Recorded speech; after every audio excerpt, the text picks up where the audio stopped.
Assalamualaikum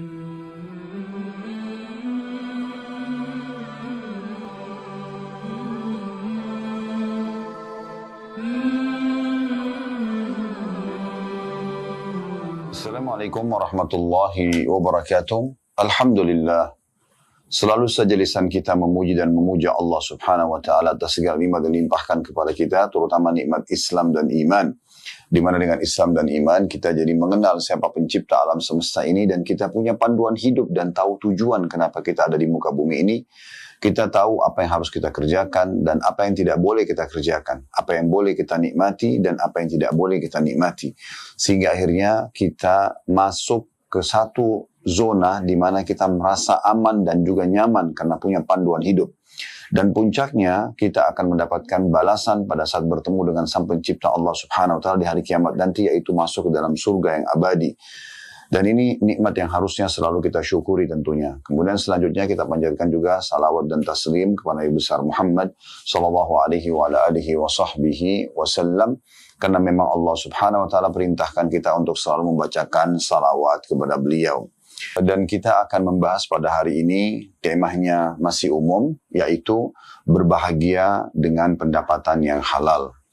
Baik teman-teman sekalian, Islam datang menjelaskan kepada kita dan memandu kita dengan sangat sempurna dan masuk dalam semua lini kehidupan kita. Apakah itu berhubungan dengan masalah menjaga hubungan kita dengan Sang Pencipta Allah, atau hubungan kita dengan makhluk sama manusia, bahkan dengan hewan-hewan dan tumbuh-tumbuhan. Tidak ada satupun kecuali semuanya sudah dijelaskan dan dirincikan. Sehingga kita betul-betul terpandu dan punya panduan hidup atau punya tata cara dan tata kerama bagaimana bermuamalah dan bagaimana menjaga hubungan baik antara kita dengan Allah dan juga dengan makhluk yang biasa dikenal dengan hablum minan nasi wa hablum minallah. Ya. Baik teman-teman sekalian, di antaranya adalah bagaimana karena kita butuh untuk memenuhi kebutuhan kita dari makanan, minuman, pakaian, ya, kemudian juga orang-orang yang di sekitar kita yang Allah wajibkan, seperti para laki-laki misalnya untuk menafkahi istrinya, mungkin orang tua untuk anak-anaknya, atau mungkin anak-anak di saat mereka sudah dewasa dan orang tuanya sudah tidak bekerja, maka mereka biaya orang tuanya, membantu kerabat-kerabatnya, maka semua itu adalah hal-hal yang membuat seseorang butuh untuk bergerak, terutama kaum laki-laki, dan mencari nafkah. Begitu juga dengan kegiatan-kegiatan sosial cukup banyak dijelaskan dalam agama, seperti bukankah Nabi SAW bersabda kalau anak Adam meninggal dunia maka terputus sumber pendapatannya kecuali dari 3. Sedekah jariah, ilmu bermanfaat, atau anak saleh yang mendoakan. Dan ini tidak mungkin teman-teman sekalian kita memiliki sedekah jariah, mewakafkan tanah, bangunan, sumur, ya, yang kira-kira bisa bermanfaat dan untuk banyak orang dan jangka panjang, kecuali kita memiliki harta. Dan Islam membolehkan bahkan menganjurkan kita untuk selalu saja memiliki pendapatan. Bahkan Islam melarang kalau seseorang itu malas, ya, pengangguran, itu dilarang dalam agama Islam. Karena semua orang punya potensi yang sama. Kita semua memiliki sama 20 perangkat yang sama, ya, 24 jam waktu. Bukan berarti orang yang kaya atau orang yang mampu itu punya 25 jam misalnya, sehingga mereka punya ekstra 1 jam bisa lebih. Semua sama, memiliki perangkat yang sama, 2 mata, 2 kuping, 1 lidah, 2 bibir, 2 telapak tangan, 2 telapak kaki, semuanya sama, gitu kan. Sama menghirup oksigen yang sama, ya, kemudian memakan jenis makanan yang sama umumnya. Ya, intinya makanan sebenarnya walaupun di beberapa wilayah berbeda, misalnya kayak di Asia Tenggara lebih cenderung dengan nasi misalnya, makanan pokoknya mungkin di beberapa wilayah ada yang gandum, ya, seperti di Timur Tengah, kemudian di Afrika, ada juga yang mungkin makanannya yang lain gitu, ya, seperti di Eropa mungkin dengan keju dan yang sejenisnya. Nah, semua itu teman-teman sekalian memastikan kita harusnya bekerja dan punya pendapatan tentunya. Dan Allah subhanahu wa ta'ala memerintahkan para nabi-nabinya, juga termasuk kita orang-orang beriman, agar kita makan, minum, silahkan. Menikmati dunia tidak dilarang dalam Islam. Ya. Yang dilarang justru kalau pengangguran. Ya. Maka Allah SWT berfirman dalam surah Al-Mu'minun misalnya ayat 51, Ya ayuhar rusulu kulu minat tayyibati wa'amalu salihan. Hai para utusanku, kata Allah, hai para rasul, makanlah dari yang baik-baik dan kerjakanlah kebaikan-kebaikan. Makan di sini maksudnya adalah bekerja untuk dapat makanan tersebut. Bukan dengan mengemis, bukan dengan minta-minta pada orang, tapi bagaimana bekerja. Ya. Ini sejalan dengan sabda Nabi SAW dalam hadis Bukhari. bahwasanya tidak ada pendapatan yang lebih baik bagi seseorang dibandingkan hasil tangannya sendiri. Dan ketahuilah Nabi Allah Daud bekerja dan makan dari hasil tangannya sendiri. Maksudnya bekerja. Dia berusaha, dia kreatif, dia inovatif ya, sehingga dia bisa bekerja. Nah ini penting sekali. Dan juga Allah SWT berfirman dalam surah Al-Baqarah ayat 172, Ya ayyuhalladzina amanu kulu min thayyibati ma razaqnakum. Hai orang beriman, makanlah dari yang baik-baik yang telah kami berikan rezeki kepada kalian ya. Dan konsepnya kita dibolehkan, tetapi syaratnya adalah halalan thayyiba, yang dibolehkan dalam agama dan berkualitas. Kita dibolehkan untuk menikmati semua itu. Imam Ahmad mengatakan makan itu termasuk agama. Ya. Dan beliau berargumentasi dengan dua ayat tadi yang baru kita bacakan, Al-Mu'minun ayat 51 dan Al-Baqarah 172, bahwasanya mencari makanan rezeki halal bagian daripada perintah agama. Ya. Dalam sebuah hadis yang sahih dinukil oleh Al-Mundhiri dan disahihkan oleh Syekh Albani, ada seorang sahabat pernah lewat di hadapan Nabi SAW. Kemudian orang itu sedang bekerja keras, memikul barang-barang yang berat sampai dia keringatan, dan para sahabat prihatin melihat orang ini sambil mengatakan, ya Rasulullah, andai saja apa yang dikerjakan orang ini terhitung di jalan Allah, maksudnya dihitung pahala. Maka kata Nabi SAW, ketahuilah siapa saja yang keluar untuk membiayai kedua orang tuanya, maka dia di jalan Allah. Siapa saja yang keluar untuk membiayai anaknya, maka dia di jalan Allah. Dan siapa saja yang keluar untuk membiayai dirinya sendiri, kebutuhan dia pun di jalan Allah. Ya, dan siapa yang keluar mencari nafkah hanya untuk sombong-sombongan, pamer, maka dia di jalan syaitan. Maka di sini kita bisa jelas ya mengambil pelajaran yang luar biasa. Kalau memang orang keluar ikhlas mencari nafkah, mencari rezeki, ya, maka itu kalau dia ikhlaskan niatnya untuk memenuhi kebutuhan dia, keluarganya, baik orang tua, pasangan hidupnya, anak-anaknya, ataupun dia ingin membiayai kegiatan-kegiatan sosial di luar sana. Misalnya dia membangun masjid, rumah anak yatim, dan kita katakan sedekah jariah, maka semua itu akan bermanfaat di dunia dan di akhirat buat dia tentunya. Dan teman-teman sekalian, sebaliknya, Islam melarang sekali orang-orang itu justru bermalas-malasan. Bagaimana Nabi SAW berlindung kepada Allah dari salah satu doanya, wa'udzubika minal kasal, dan ya Allah, aku berlindung kepadamu dari sifat malas, ya, sifat malas. Dan bagaimana Umar bin Khattab radhiyallahu anhu, beliau memarahi sebagian orang yang tinggal di masjid selepas sholat Jumat, dan mereka waktu ditanya, kenapa kalian di sini, kenapa tidak keluar bekerja mencari rezeki, sementara Allah Azza wa Jalla telah berfirman dalam surah Jum'ah, فَإِذَا قُضِيَتِ الصَّلَاةُ فَانْتَشِرُوا فِي الْأَرْضِ وَابْتَغُوا مِنْ فَضْلِ اللَّهِ. Kalau sudah selesai sholat, ya, maka menyebar di muka bumi untuk mencari rezeki Allah. Mereka mengatakan kami termasuk orang-orang yang bertawakal kepada Allah. Mereka salah faham dengan makna tawakal. Seakan-akan tawakal itu, yaitu mereka duduk saja manis, nanti rezekinya akan datang sendiri. Maka dikatakan oleh Umar bin Khattab, keluarlah kalian dan bekerjalah, karena kalian sudah tahu tidak mungkin, Allah tidak pernah mencatat langit akan menurunkan emas atau perak. Dan di masa itu karena yang dijadikan sebagai bahan transaksi itu adalah emas dan perak. Walaupun di saran juga ada ya, tapi kita sekarang lebih kepada uang kertas kan gitu. Nah, maka Umar marah pada mereka dan menegur mereka. Itu juga terjadi pada Sufyan ats-Tsauri rahimahullah, seorang ulama di Mekah yang pernah menghardik beberapa orang yang duduk di Masjidil Haram di Mekah. Tapi mereka duduk saja tunggu siapa yang kasih mereka makanan tanpa bekerja. Maka beliau memarahi mirip dengan perkataan Umar bin Khattab radhiyallahu anhu. Ya. Dan kita lihat bagaimana Nabi SAW masih umur 8 tahun saja. Di saat pamannya, kakeknya Abdul Muthalib meninggal dunia, beliau tinggal bersama pamannya dari umur 8 tahun. Ya, kita tidak bahas masa sebelum itu, kita bekerja, bahas pada saat beliau bekerja ya. Umur 8 tahun beliau langsung bekerja menjadi seorang pengembala domba. Di mana saat itu profesi ini adalah profesi yang sangat dimuliakan dan ya mungkin difavoritkan di Mekah ya. Dan Nabi SAW juga sudah mengatakan tidak ada seorang Nabi pun kecuali pasti akan mengembala domba. Tentu ada hikmah-hikmah syar'i yang dijelaskan oleh para ulama, tapi tidak kita masuk ke alam itu dulu. Kita sedang membahas tentang bagaimana Nabi SAW dalam hidup beliau terbagi adanya bekerja keras dan mencari pendapatan. Dari umur 8 tahun sampai umur 21 tahun, kurang lebih 13 tahun beliau menjadi pengembala domba. Dan dengan itu beliau punya pendapatan dari 8 tahun bisa membiayai hidup beliau dan juga bisa membantu paman beliau Abu Thalib yang beliau menumpang di rumahnya. Ya. Setelah itu, umur 21 tahun, Tadi kan 13 tahun jadi pengembala domba, sudah punya pendapatan. Setelah itu dari 21 tahun sampai menjadi nabi di umur 40 tahun. 19 tahun beliau menjadi seorang pedagang dan pengusaha. Dan disitulah beliau punya pendapatan income yang besar. Di antaranya pada saat melamar Khadijah radhiyallahu anha di umur 25 tahun. Karena tadi saya bilang umur 21 tahun sampai 40 tahun, beliau 19 tahun menjadi pedagang. Beliau memberikan maharnya 20 ekor unta berpunuk besar. Ini mahar yang sangat besar karena memang Khadijah orang yang sangat kaya raya yang dinikahi oleh Nabi SAW. Jadi beliau sudah punya income.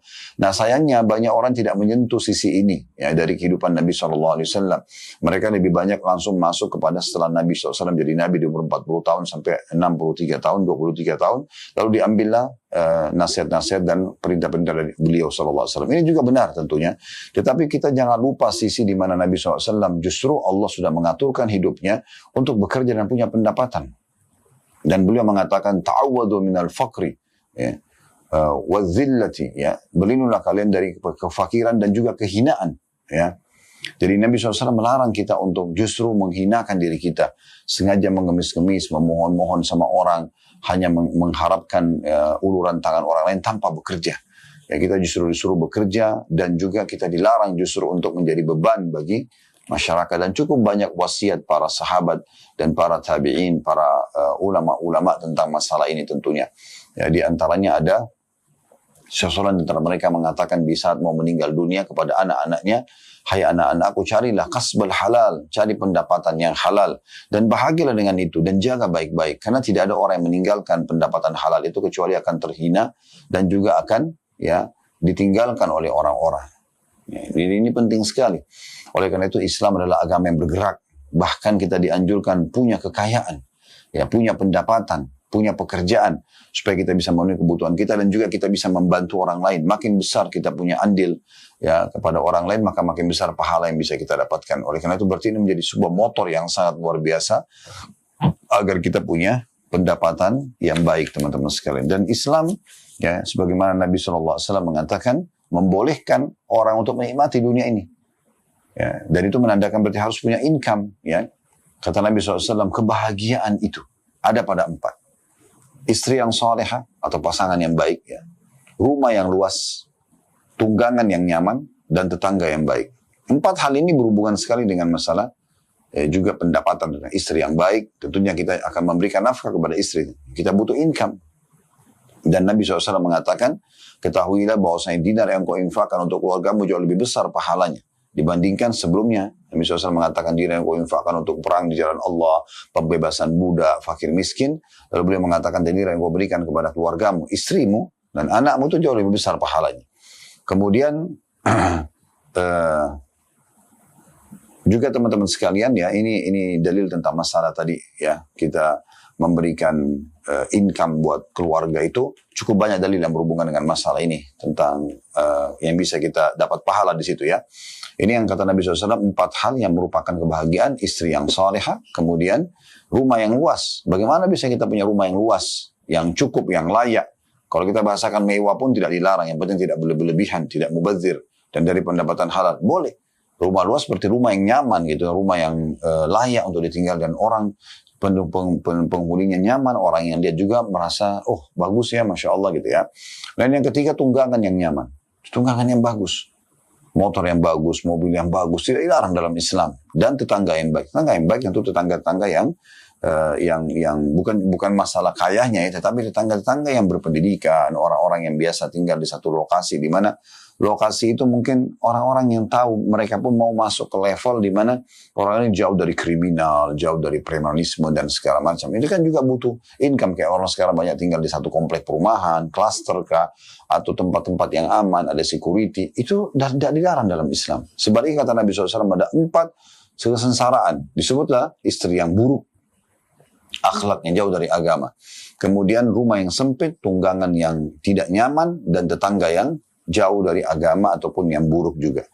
Maka ini berarti menandakan Islam membolehkan seseorang itu punya pendapatan yang baik gitu kan. Nah, cuma memang harus betul-betul kita fikirkan bagaimana sumber pendapatan yang harus kita cari ya. Dan tentunya saya teman-teman sekalian, saya yakin kalau kita sudah punya pendapatan, sudah punya pekerjaan, kita pasti akan merasa mulia sekali ya. Berarti kita tidak perlu menghinakan diri. Saya akan coba bacakan beberapa dalil yang berhubungan dengan masalah indahnya dan bahagianya orang punya pendapatan yang halal. Ya. Yang pertama teman-teman sekalian, rezeki Allah Subhanahu wa taala sudah tentukan. Itu kita sepakati dulu. Tetapi bukan berarti kita tidak bekerja. Ya. Ini perlu difahami baik-baik. Beranjak daripada hadits Ibnu Mas'ud radhiyallahu anhu, di mana beliau mengatakan ya, bahwasanya Nabi SAW bersabda, Inna ruhal kudusi nafasa fi raw'i, inna nafsan la tamuta hatta tastakmila rizku. Sesungguhnya Ruh Kudus, maksudnya Jibril alaihissalam, telah meniupkan atau membisikkan ke dalam batinku bahwasanya ini wahyu ya, setiap jiwa tidak akan mati sampai sempurna ya, sampai sempurna semua rezekinya ya, dan dihabiskan jatahnya. Jadi memang semua rezeki itu akan sampai kepada kita ya. Fattaqullaha wa ajmilu fit talab. Oleh karena itu kata Nabi SAW, bertakwalah kepada Allah dan perbaguslah cara mencari rezeki. Ya, jadi walaupun Nabi SAW mengatakan rezeki itu sudah dicatatkan, tetapi di sini Nabi sampaikan, oleh karena itu carilah sumber-sumber yang benar, gitu ya. Ya di sini kata wa'ajmilu fit talab, artinya sempurnakan sebagus mungkin profesimu, gitu kan. Setinggi mungkin jabatanmu, sebesar mungkin pendapatanmu, silakan. Wala yahmilannakum istibta'a rizq anta tulubuhu bima'asillah. Dan jangan sampai tertundanya rezeki mendorong kalian untuk mencarinya dengan cara bermaksiat kepada Allah.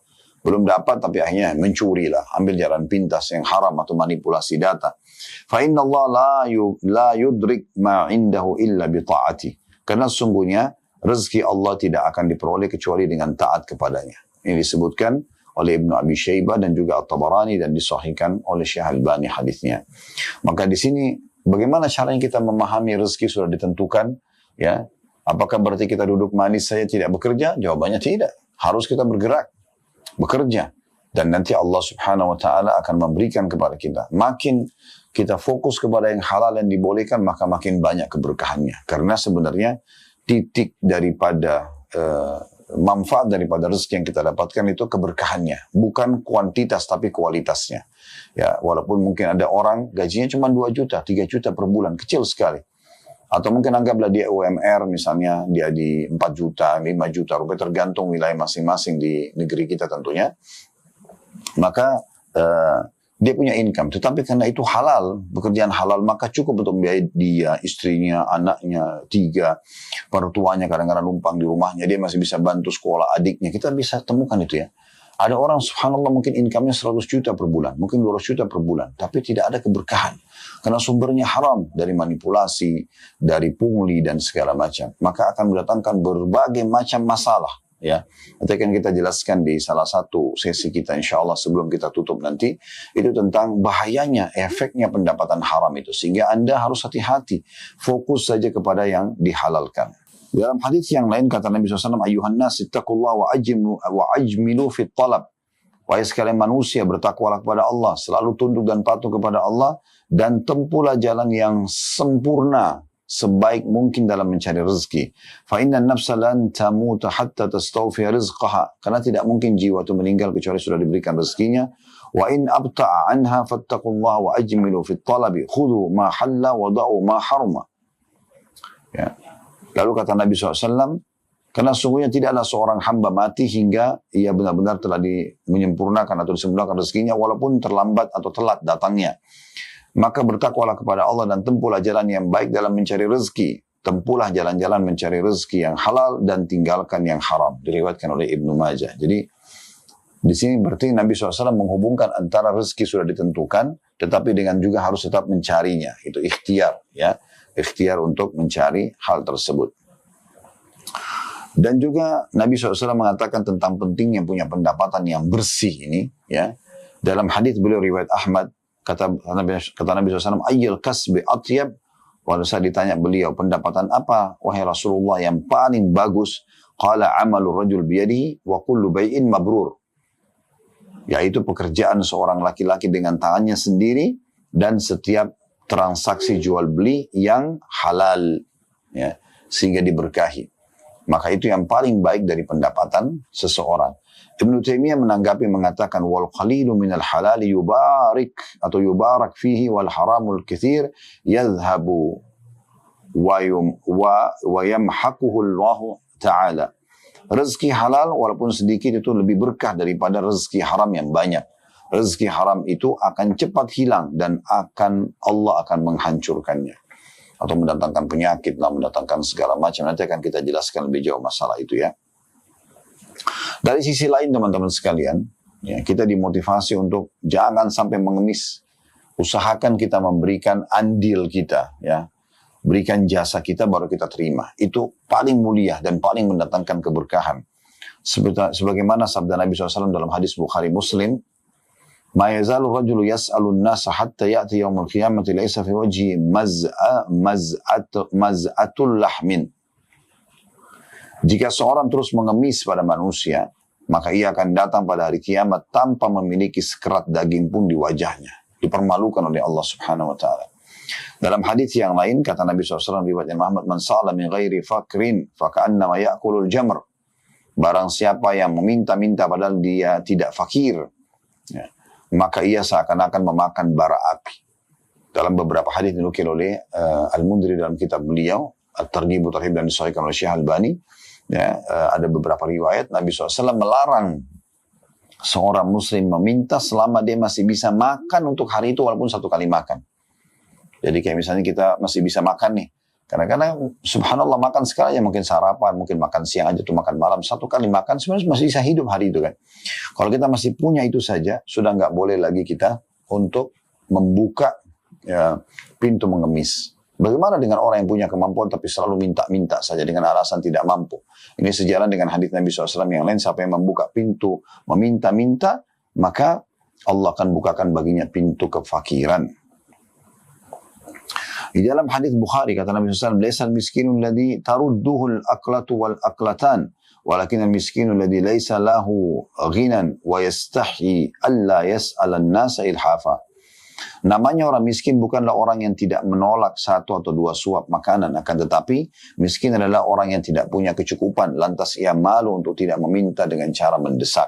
Nah, itu yang disebutkan ya, poin penting ya untuk kita fahami sama-sama tentunya. Kemudian teman-teman sekalian juga jangan lupa ya poin penting di sini kita harus menjaga poin-poin tentang masalah kalau Anda mulai usaha, 3 poin ini adalah sumber utamanya supaya datang keberkahan dan kita akan bahagia dengan itu. Saya pun termasuk praktisi bisnis walaupun mungkin tidak besar-besaran, tetapi alhamdulillah ada cukup untuk menghidupi saya, keluarga, anak-anak dan juga tentunya dengan teman-teman yang bergabung sebagai staf di kantor, alhamdulillah sudah ratusan, alhamdulillah bisa gitu ya. Dan saya memiliki prinsip dasar dengan 3 hal ini. Mulailah usaha dengan modal yang halal, mulailah usaha dengan produk yang halal, dan mulailah usaha dengan sistem yang halal. Kalau Anda lakukan 3 poin ini, kemudian Anda sempurnakan dengan yang keempat ini, penyempurnaannya kalau sudah berjalan, yaitu dengan sedekah sebagian daripada hasil pendapatan tersebut. Itu akan mendatangkan keberkahan yang luar biasa. Kita tidak butuh datang ke dukun untuk minta pelaris usaha atau yang sejenisnya. Nggak perlu. Karena itu kesyirikan kepada Allah SWT. Sudah ingat tadi bagaimana Nabi SAW melarang untuk mendatangkan income yang haram. Tidak boleh. Kan gitu. Atau mencari dengan cara-cara yang diharamkan dalam agama. Ya, itu apakah dalam mencari pendapatan ataupun berobat. Itu dilarang, sebagaimana dalam banyak riwayat-riwayat menyebutkan masalah itu. Tadi riwayat tentang pendapatan haram itu kan sudah jelas. Kata Nabi SAW bertakwa kepada Allah, fokus kepada pencarian pendapatan halal dan jangan mencari yang haram. Kalau pengobatan, kata Nabi SAW, Allah tidak akan menjadikan kesembuhan kalian pada hal-hal yang ia haramkan. Jadi kita harus hati-hati sekali. Yang jelas, rezeki sudah dijamin, tinggal bagaimana kita bergerak saja dan fokus kepada yang halal saja. Dan kalau kita niatkan untuk mencari yang halal itu, sudah cukup memberikan kepada kita tambahan pahala selain rezeki yang akan kita dapatkan tentunya. Dan tentunya juga teman-teman sekalian, kalau Anda menjadi seorang pengusaha atau Anda menjadi staf di satu perusahaan, maka poin-poin penting sekali untuk menjaga seperti misalnya amanah. Ya. Jangan sampai pekerjaan kita halal, tetapi karena kita tergoda oleh syaitan, kita manipulasi data, atau mengambil yang bukan hak kita di perusahaan misalnya, maka menjadi pendapatan haram, kan gitu. Atau mengganggu pendapatan yang tadinya halal itu, sehingga mengganggu juga kualitasnya, gitu kan. Dan selalulah jaga amanah. Ya, kita sendiri juga harus menjaga amanah yang baik. Ya. Dan karena memang kalau kita jaga dengan baik amanah tersebut, nama kita jadi harum. Juga kita tidak akan bermasalah dengan Allah Subhanahu Wa Taala dari sisi hisab pada hari kiamat nanti. Harus jaga nih teman-teman sekalian. Dan juga jangan lupa Islam menganjurkan kita untuk kreatif dan inovatif. Kita selalu coba mengembangkan apa yang bisa kita kembangkan. Berpikir begini teman-teman sekalian. Bagaimana kalau misalnya kita punya perusahaan? Bagaimana pada saat saya meninggal dunia, perusahaan ini tetap akan bisa menjadi amal jariah buat saya. Karena sudah tidak mungkin jadi income lagi. Kita sudah meninggal gitu kan. Tapi amal jariah, diantaranya kita terapkan peraturan-peraturan, SOP, ataupun apa saja ya, yang berhubungan dengan perusahaan tersebut. Sehingga ini dikembangkan oleh anak-anak kita, misalnya keturunan kita. Atau mungkin dijual dan dikembangkan lagi, ahli waris bagi misalnya. Lalu dikembangkan, dilanjutkan oleh orang-orang yang membeli perusahaan tersebut. Tapi kan bibitnya dari kita. Maka itu akan menjadi sedekah yang baik dan pahala yang baik buat kita. Begitu juga dengan misalnya kalau Anda menjadi staf di satu perusahaan, teman-teman sekalian. Anda digaji ya. Jadi jangan cuma sekedar sebatas tahu gaji, tapi apa yang bisa saya tinggalkan di perusahaan ini yang kira-kira itu bisa menjadi satu panduan, satu panutan, apapun profesi Anda gitu. Ini mulai dari OB saja misalnya di perusahaan. Bagaimana OB itu menunjukkan kualitas pekerjaan dia, ya. Sehingga bisa menjadi SOP di kantor. Oh ternyata standarnya memang harusnya seperti ini dan itu. Pada saat dia keluar dari perusahaan itu pun atau dia meninggal, maka selama itu masih dipakai tata cara dia, otomatis akan mendatangkan pahala. Anda masuk di satu perusahaan, Anda pernah bekerja di gudang misalnya di satu perusahaan yang lain. Anda punya ilmunya. Lalu Anda sampai di perusahaan ini, lalu Anda sampaikan kepada perusahaan yang baru. Boleh nggak saya berikan masukan begini dan begitu. Lalu diterapkan sebagai SOP misalnya. Maka itu kan menjadi luar biasa. Pahala yang luar biasa walaupun kita sudah meninggal atau kita keluar dari perusahaan tersebut. Nah bagaimana kita memikirkan cara-cara seperti ini penting sekali. Sehingga akhirnya semua orang akan berpikir bagaimana dia kreatif dan inovatif. Bagaimana dia selalu memberikan masukan-masukan positif kalau dia bisa. Apapun profesi dia. Dan berapa banyak orang yang dinaikkan jabatannya justru karena masukan-masukan baik kepada pemilik perusahaan misalnya. Sehingga pemilik perusahaan menganggap, oh orang ini layaknya dibegini dan begitu. Ya. Contoh, yang diberikan masukan. Itu Allah gambarkan tentang, Nabi Yusuf alaihissalam. Ya, bagaimana beliau alaihissalatu wassalam memberikan masukan kepada raja agar beliau diletakkan di posisi tertentu dan beliau menjalankan amanah dengan baik tentunya. Nah ini yang dimaksudkan ya. Dan Nabi SAW mengatakan al-khazinul muslim al-amin alladhi yunfid wa rubbama qala yu'ti ma umira bihi atau ma amara atau ma umira bihi kamilan ya. Muwaffaran tayyibul bihi nafsu fayadfa'uhu ila alladhi umira atau amara ya. Atau umira lahu bihi ahadul mutasaddiqin. Bendahara muslim yang diberi amanah ya, ketika memberi sesuatu yang diperintahkan untuknya secara sempurna dan niatnya baik, lalu ia menyerahkan harta tersebut pada orang yang ditunjukkan untuk menyerahkan, maka kedua pemilik harta dan si bendahara atau staf tadi mendapatkan pahala yang sama. Ini poin yang luar biasa gitu ya, di mana kita bisa menjadikan sebagai pegangan hidup kita. Dan hati-hati teman-teman sekalian, walaupun pemimpin perusahaan tersebut tidak mengetahui apa yang Anda lakukan dari pelanggaran-pelanggaran, tetap Allah Subhanahu wa Ta'ala tahu. Ingat, kita punya Tuhan yang sama. Allah itu maha raqib, mengawasi, basir, melihat, sami, mendengar, alim, maha mengetahui. Jadi Allah Subhanahu wa Ta'ala tahu semuanya. Sehebat apapun Anda mengemas satu pelanggaran Anda di perusahaan Anda, atau di pekerjaan Anda, atau di bisnis Anda, dengan partner bisnis, tetap Allah SWT punya cara membongkar, dan ujungnya Anda cuma mengatakan, kok bisa ya? Ya pasti bisa. Allah Subhanahu Wa Ta'ala bisa. Dalam segala ini kehidupan kita. Jangan selalu kita berpikir, oh saya hebat, A'udzubillah, bisa misalnya mereka data ini tidak ada yang tahu. Berapa banyak orang yang begitu merusak nama baiknya karena tergiur oleh bisikan syaitan. Dia sudah terima gaji yang benar, dia tinggal mencari keberkahan di situ, dia berikan maksimal dalam bekerja, maka sudah cukup untuk biaya keluarganya. Tapi subhanallah, dia mengambil uang, dia manipulasi data. Bahkan kadang-kadang ada hal-hal yang dia lakukan pelanggaran, mungkin dia tidak sadar atau pelanggaran. Contoh, pulpen saja, atau kertas di kantor. Bukankah itu disiapkan untuk kebutuhan kerja? Kenapa Anda bawa pulang ke rumah misalnya? Untuk dipakai di rumah. Ya. Anda mengatakan, oh karena di kantor banyak. Di kantor banyak bukan untuk dibagi-bagi kepada ponakan atau kepada keluarga atau kepada anak-anak. Ya, Anda bahkan mau pakai print di kantor, Anda mau pakai apa saja, izin sama pemilik perusahaan kalau bukan berurusan sama pekerjaan tersebut biar jadi halal, gitu kan? Saya pernah menemukan seorang alim di kota Madinah, beliau punya 2 pulpen di kantongnya. Saya tanya, kenapa Anda punya 2 pulpen? Karena seorang alim itu biasanya kalau melakukan satu perbuatan pasti ada alasannya. Beliau mengatakan, yang satu saya pakai untuk pekerjaan. Karena memang ini dibelikan oleh perusahaan atau oleh kantor ini untuk saya pakai tanda tangan pekerjaan. Yang satu saya beli khusus untuk kebutuhan saya pribadi. Jadi saking pekahnya, jangan sampai dia pakai yang bukan haknya. Ya. Ini kalau Anda biasakan, maka Anda akan selalu menjaga diri, jangan sampai masuk minimal ke syubhat apalagi yang haram. Saya pernah naik di pesawat, ya. Kemudian subhanallah itu di bisnis kelas, saya mau charger handphone ya, ternyata mati. Charger tempat casnya itu, ya nggak bisa. Sementara saya butuh untuk cas handphone saya untuk aktivitas saya tiba di negara tujuan. Subhanallah di sebelah kursi saya kosong dan memang sebenarnya itu bisa ada colokannya juga.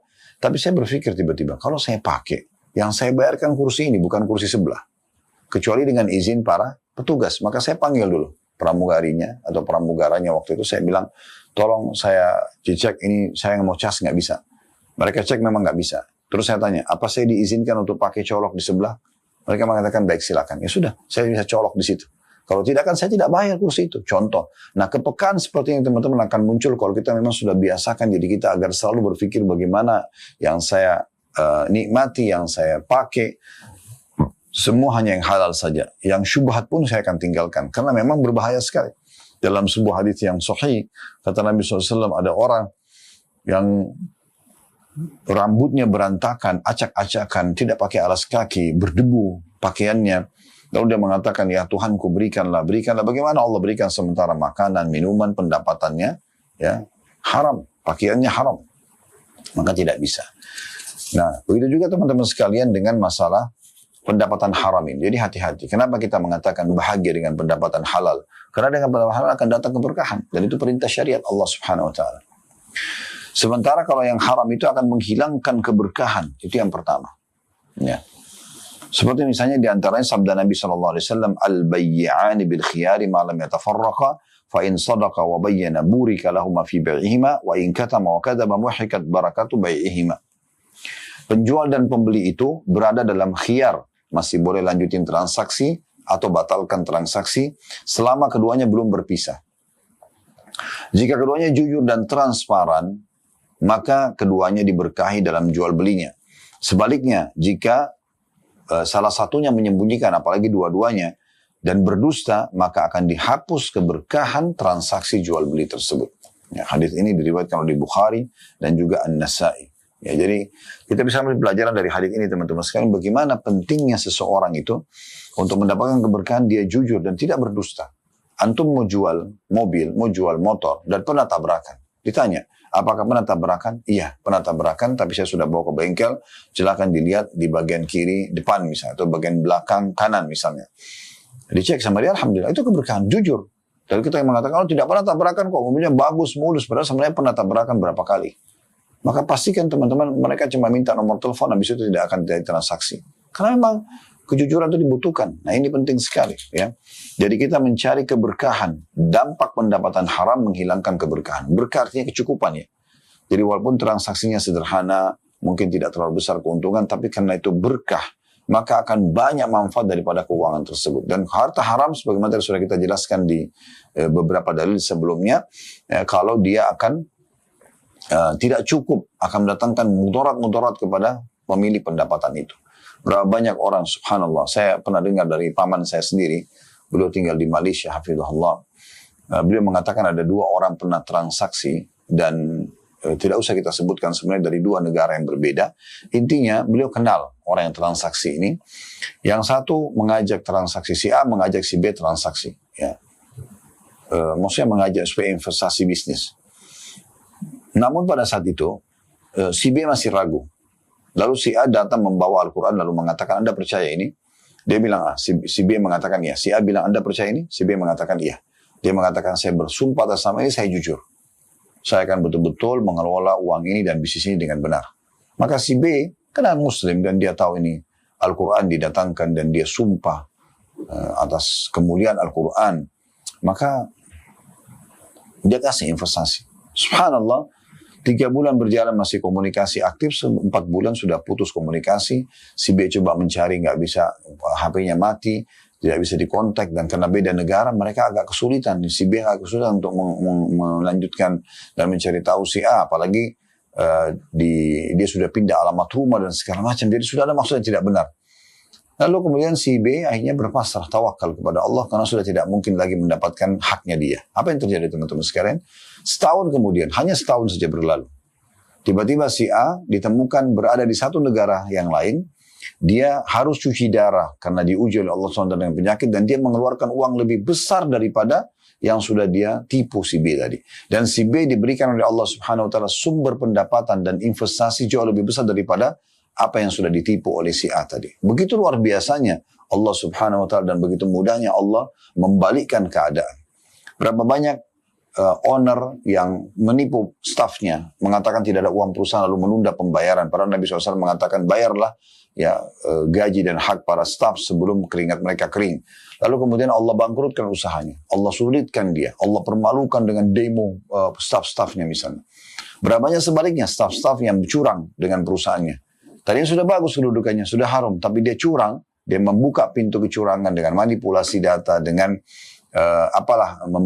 melanggar peraturan. Misalnya perusahaan mengatakan tidak boleh ya, kalau sudah kerja di sini tidak boleh lagi punya pekerjaan di luar, ya, apalagi di waktu kerja. Lalu dia mencurang, dianggap pemilik tidak tahu. Allah punya cara membongkarnya, dan pada saat dibongkar nanti dipermalukan. Allah bongkar, lalu dipecat dari perusahaan tersebut, lepas dari income-nya, dan kemudian dia juga jadi masalah ini karena tetap ada hukuman dosa dari Allah Subhanahu Wa Taala karena dia harus tobat nasuha dan mengembalikan haknya si fulan atau pemilik perusahaan yang sudah dia tipu misalnya. Ya, dan dia keluar, kalau dia mau kerja perusahaan lain tetap akan jadi masalah. Dan berapa banyak orang Allah datangkan justru permasalahan hidupnya setelah dia menipu orang dan dari kehidupan yang selanjutnya. Ya, ada pendapat yang contoh yang sangat baik dari Dr. Ziyad Abadi hafizahullah pada saat kami tablik akbar di Makassar beberapa tahun lalu. Tentang pendapatan halal, beliau mengatakan berapa banyak orang tidak sadar karena pendapatan dia haram, Allah lahirkan dari sperma dia, dari anak dia sendiri, pembunuh dia. Lahir, besar, ditumbuh besarkan, lalu kemudian besar anak itu membunuh ayahnya untuk mengambil warisannya. Kan begitu. Jadi contoh banyak sekali dalam masalah-masalah seperti ini. Lalu kenapa kita harus masuk ke ranah yang haram, teman-teman sekalian? Itu diangkat keberkahannya. Itu efek yang luar biasa, gitu kan. Kemudian juga tadi sudah kita sebutkan doa tidak diijabah. Ini efek yang kedua daripada pendapatan haram. Ya. Berarti sebaliknya doa akan diijabah kalau pendapatan halal kan gitu. Ya. Sebagaimana sabda Nabi SAW kepada Sa'ad bin Abi Waqqas radhiyallahu anhu dalam sebuah riwayat Tabarani hadis sahih, ya Sa'ad atib mat'amak takun mustajabat da'wah. Wahai Sa'ad, perbaikilah makananmu, pendapatanmu. Ya, halal saja dan tayyib berkualitas, niscaya doamu akan terkabulkan. Dan Sa'ad bin Abi Waqqas terkenal dengan, ini sudah kami jelaskan di serial Tablik Akbar serial sahabat, kalau beliau termasuk terkenal orang yang mustajab doa. Karena setelah wasiat Nabi SAW ini beliau fokus dengan pendapatan halal saja. Dan ingat, yang penting kualitasnya, kuantitas akan datang dengan sendirinya. Kalau Anda hanya fokus kepada kuantitas tanpa pikirkan kualitasnya tentang kehalalannya, maka akan hilang semuanya keberkahan. Mohon maaf. Begitu juga tadi hadis Nabi SAW yang sudah kita sebutkan ya, bahwasanya ada orang yang rambutnya kusut, tubuhnya berdebu, dan dia mengangkat kedua tangannya sambil mengatakan, Ya Rabb, Ya Rabb, sementara makanannya haram, minumannya haram, pakaiannya haram, dan diberi juga dari yang haram. Maka bagaimana mungkin doanya diijabah? Nggak mungkin, ya. Nah, seperti itu. Kemudian juga ada sebab daripada, misalnya kalau Anda lakukan pendapatan haram itu untuk kegiatan ibadah, tidak diterima oleh Allah SWT. Anda sumbang buat masjid, Anda sedekah buat orang tua Anda, itu malah menambah permasalahan dalam hidup Anda. Ya, karena memang Allah Subhanahu Wa Taala tidak menerima kecuali yang baik saja. Kalau yang dari pendapatan haram Allah tidak terima. Dalam hadis riwayat Muslim, Inna Allah tayyibun la iqbalu illa tayyibah, kata Nabi SAW. Allah itu baik, suci, sempurna, tidak akan terima kecuali yang sempurna saja. Dan kalau Anda tetap paksakan diri, maka tidak akan ada manfaatnya. Malah akan menambah dosa. Ya, Anda berikan makanan orang tua Anda dari pendapatan haram, istri anak Anda dari pendapatan haram, ini bermasalah besar ini. Ya. Maka berapa banyak hubungan rusak antara orang tua sama anak gara pendapatan haram, hubungan suami istri rusak gara pendapatan haram, ya, dan banyak sekali orang dipecat dari pekerjaannya, orang bangkrut usahanya, semua dari pendapatan haram. Jadi ini bahaya sekali. Di antaranya juga adalah ini kita perlu jelaskan ya teman-teman sekalian ya, kalau manusia dalam pendapatan itu ada 4. Yang paling bagus sekali sumbernya haram, sumbernya halal, keluar kepada yang halal. Ini yang paling bagus. Anda bekerja, pastikan itu adalah halal dalam agama, dan Anda keluarkan pada yang halal. Kebutuhan Anda, kebutuhan keluarga Anda, sedekah di jalan Allah. Ini yang paling mulia sekali. Pertahankan sampai ajal datang. Ya. Dan jaga kualitasnya, kuantitas akan datang dengan sendirinya. Yang kedua, pendapatannya halal, tapi keluar pada yang haram. Ini dia dapat pahala pada saat pendapatannya, tapi dia dapat dosa pada saat pengeluarannya. Contoh misalnya Anda bekerja sudah halal, tapi Anda pakai berzina, Anda pakai mabuk-mabukan judi, maka Anda dapat pahala dicari rezekinya, tapi Anda dapat dosa dengan pengeluarannya.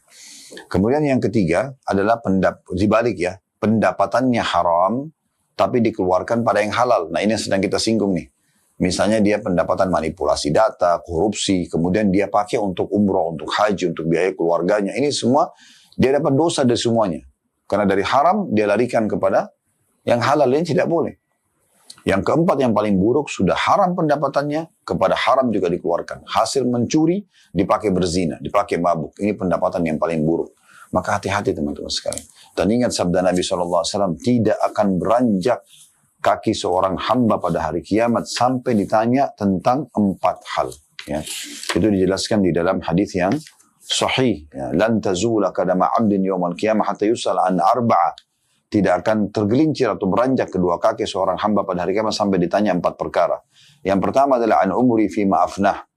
Ya, dari umurnya, kemana dia habiskan. Wa an syababi fi ma'ablah. Dan masa mudanya di mana dia habiskan. Kemudian wa'an mali min aina iktasaba wa fima anfaqa. Dan pendapatannya dari mana dia dapatkan dan kemana dia keluarkan. Yang keempat wa'an ilmi madza amila fi. Dan ilmu yang dia sudah dapatkan apakah dia sudah mengamalkan atau belum. Ya. Hadis ini hadis sahih riwayat Tabarani dan juga Al-Bazzar. Tapi di sini teman-teman di antara 4 hal yang poin ketiganya adalah harta. Dan itu ditanya dari mana sumbernya, kemana dikeluarkan. Itu luar biasa. Berarti kita harus pikirkan baik-baik ini, tidak boleh sembarangan. Dalam sebuah riwayat, diriwayatkan oleh Tabarani, disebutkan kalau ada orang yang mengeluarkan kepada harta haram kepada yang baik, ya. Misal contoh orang pergi haji, dalam sebuah hadis dikatakan, idza kharaja rajulu hajan bi nafaqatin thayyibah. Kalau seseorang pergi haji, seperti sekarang mau haji ya, dia keluar dengan nafkah yang baik. Wa wada'a rijlahu fil gharzi, dan dia meletakkan kakinya ya, di sebuah lembah atau jalan yang akan dia menuju ke pergi haji itu. Fanada labbaik Allahumma labbaik. Lalu dia mulai mengatakan, aku labbaik Allahumma labbaik, ya Allah aku jawab panggilanmu dengan santun. Nadau munadi minas sama, maka akan ada seruan dari satu malaikat dari langit, labbaik wa sa'daik, ya, yang artinya sungguh kebahagiaan ya, dan panggilanmu dijawab. Zaduka halal, bekalmu halal, warahilatuka halal, tungganganmu halal, wahajjuka mabrurun ghairu ma'zur, dan hajimu adalah mabrur dan juga tidak tertolak, ya. Atau hajimu akan mabrur, ya gitu. Wa idza kharaja bin nafaqatil khabitha, dan kalau dia keluar dengan nafkah yang haram, wa wadha rijlahu fil garzi, lalu kemudian dia letakkan kakinya di sebuah lembah, fanada labbaika, nadahu munadi minas sama' la labbaika wala sa'daik. Lalu mulai dia mengatakan, labbaik ya Allah, aku jawab panggilanmu dengan santun. Maka ada malaikat yang menyuruh dari langit mengatakan, tidak ada jawaban untukmu dan tidak ada kebahagiaan untukmu. Karena zaduka haram, bekalmu haram, wa nafaqatuka haram, ya, pendapatanmu haram, wa hajjuka ghairu mabrur, dan hajimu tidak mabrur. Ya, hajimu tidak mabrur. Ya. Kemudian juga dalam hadis yang lain diriwayatkan oleh Imam Ahmad, dan ini hadisnya berbunyi, la yaktasibu abdun malun, la yaktasibu abdun malan min haramin fayunfiku minhu fayubarakallahu, atau fayubaraka lahu fi. Tidak ada seorang hamba mencari harta dari keharaman lalu menafkahkannya dengan diberikan keberkahan. Maksudnya tidak mungkin rezeki haram mendatangkan keberkahan, itu tidak mungkin. Wala yatasaddaqu bihi fayuqbalu min, dan kalau dia sedekah tidak akan diterima darinya. Wala yatruku khalfa dhahri illa kana zadahu ila nar, dan tidaklah dia tinggalkan sebagai warisan setelah dia meninggal kecuali akan menambah membawanya ke dalam api neraka. Inna Allah azza wa jalla la yamhu sayyi'a bis-sayyi'. Ketahuilah Allah SWT tidak akan menghapus keburukan dengan keburukan. Walakin yamhu sayyi'a bil hasan. Tapi Allah akan menghapus keburukan dengan kebaikan. Innal khabitha la yamhul khabith.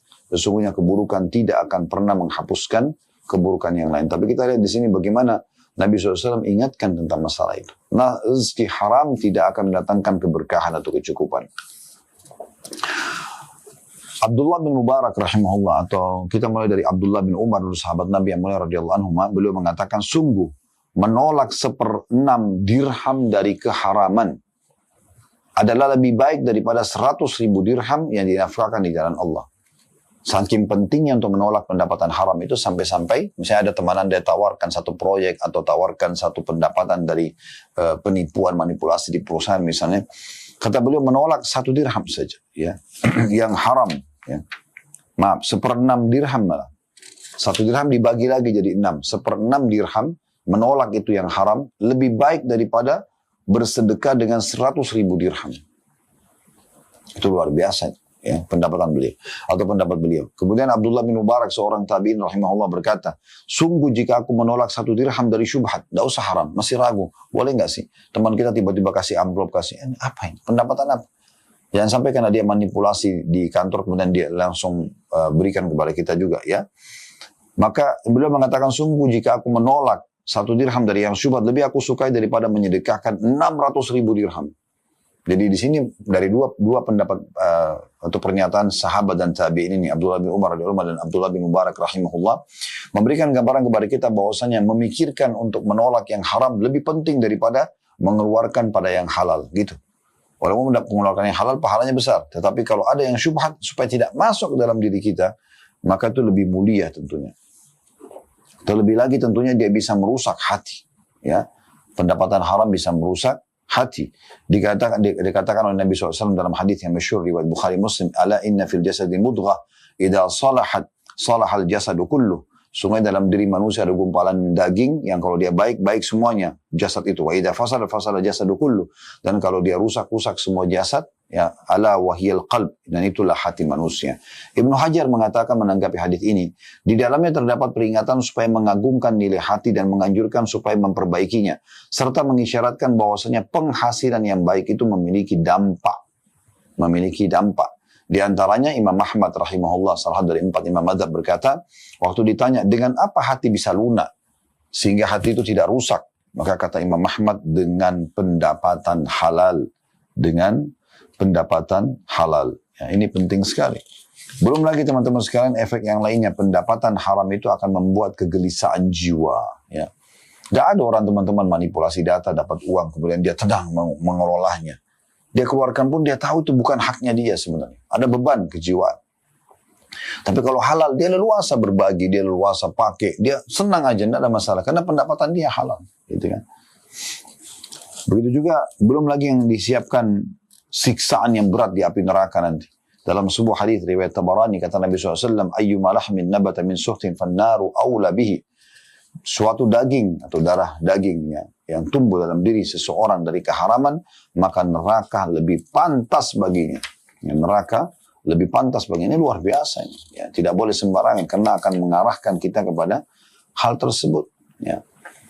Kita lihat bagaimana para salafus salih, mereka hati-hati sekali dari pendapatan haram ini.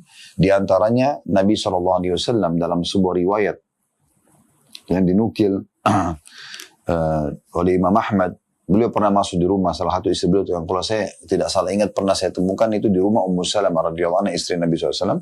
Lalu Nabi SAW gelisah, nggak bisa tidur malam itu. Pada saat itu istri bertanya, ya Rasulullah, kenapa anda gelisah begini? Maka beliau mengatakan, inni kuntu asabtu tamratan tahta jambi fa'akaltuha. Sesungguhnya aku mendapatkan sebutir kurma di sampingku pada saat mau tidur, lalu aku memakannya langsung. Wa kana indana min tamri sadaqati fa khashitu an takuna minhu. Dan aku tahu di rumah ini ada beberapa butir kurma sedekah yang memang harusnya dikeluarkan gitu ya, disedekahkan titipan orang. Dan aku khawatir itu berasal dariku, atau ini kurma itu berasal dari situ tadi. Maka Nabi SAW gelisah karena sudah makan, takutnya itu dari kurma sedekah, pada satu butir kurma. Kalau kita sekarang mungkin sesuap nasi, sepotong roti. Berapa banyak orang tidak peduli. Makan dari sumber haram, luar biasa gitu. Bagi dia tidak ada beban. Berapa banyak permasalahan yang muncul dari dirinya, penyakit kronis, ya, dan segala macam hal lah yang bisa menjadi penyebab daripada efek keburukannya itu. Ya. Maka dia tidak pikirkan masalah itu. Kalau Nabi SAW gelisah dengan sebutir kurma, padahal sebenarnya butir kurma itu bisa saja bukan dari yang sedekah, memang sudah disiapkan oleh istrinya. Tapi beliau makan lalu beliau khawatir saja. Dalam riwayat yang lain beliau mengatakan, Inni la anqalibu ila ahli fa'ajidu tamrata saqitatan ala firashi fa'arfa'uha li'akulaha thumma akhsha an takuna sadaqatan fa'ulkiha.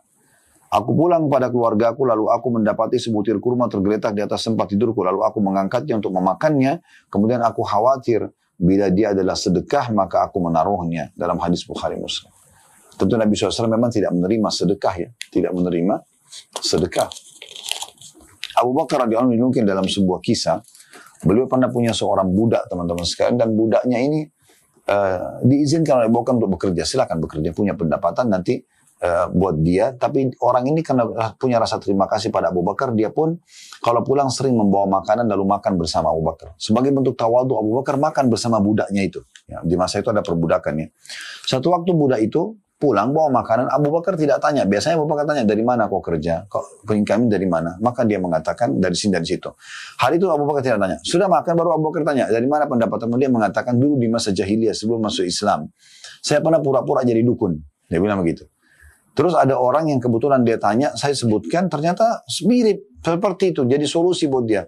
Dia merasa dia punya utang sama saya, maka dia bayar pada hari ini. Maka Abu Bakar tidak banyak berpikir, langsung mengorek tenggorokannya lalu memuntahkan semua makanan tersebut. Sa'ad bin Abi Waqqas radhiyallahu anhu beliau mengatakan, tidaklah aku mengangkat satu suap ke mulutku, melainkan aku dalam keadaan mengetahui dari manakah datangnya dan dari mana keluarnya. Jadi beliau tidak mau masukkan satu suap makanan kecuali sudah tahu nih dari mana sumbernya, supaya nanti tidak masalah buat dirinya. Nah, sampai seperti itu teman-teman sekalian, mereka perhatian sekali. Wahab bin Munabbi rahimahullah berkata, barang siapa yang ingin doanya dikabulkan Allah SWT, maka hendaklah memperbaiki sumber pendapatannya dan makanannya. Tidak boleh sembarangan. Ya. Wahib bin Ward berkata rahimahullah, andai kata engkau menjadi tiang berdiri, ya, maka tidak sedikit pun bermanfaat bagimu hingga engkau memperhatikan apa yang masuk ke dalam perutmu, apakah halal atau haram. Maksudnya, kalau seandainya kau hanya berdiri saja, terus ada orang yang kasih bukan dari hasil pendapatan kita, dan kau tidak peduli apa yang dikasih itu halal atau tidak, ya, maka itu tetap tidak ada manfaat untukmu. Artinya akan dihisab oleh Allah Subhanahu wa Ta'ala. Ini bahaya sekali. Bahkan dalam Islam tidak usah bicara masalah haram. Yang syubhat aja kita dilarang. Bagaimana kata Nabi SAW, man ittaqa syubhati istabra lidini wa irdih, wa man waqa'a fi syubhati faqad waqa'a fil haram.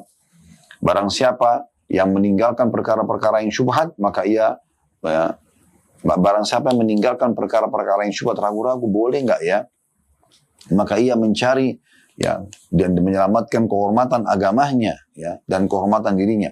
Dan siapa yang jatuh pada yang syubhat, maka ia jatuh pada yang haram. Syubhat saja tidak boleh. Jadi perlu kita tanya dari mana sumbernya, gitu kan? Sebagai penutup, Umar bin Abdul Aziz berkata, rahimahullah, seorang ulama yang masyhur dan seorang khalifah muslim yang masyhur dengan keadilannya. Kurang lebih terjemahnya, takwa kepada Allah bukanlah hanya sekedar berpuasa di siang hari dan sholat malam di malam hari, dan mencampur keduanya, maksudnya sibuk dari ibadah ke ibadah yang lain. Tapi takwa kepada Allah harus diikuti dengan meninggalkan pendapatan yang haram dan melaksanakan apa yang diwajibkan oleh Allah Subhanahu wa Ta'ala. Barang siapa yang dikaruniai kebaikan setelah itu, maka itu adalah kebaikan ditambahkan di atas kebaikan-kebaikannya.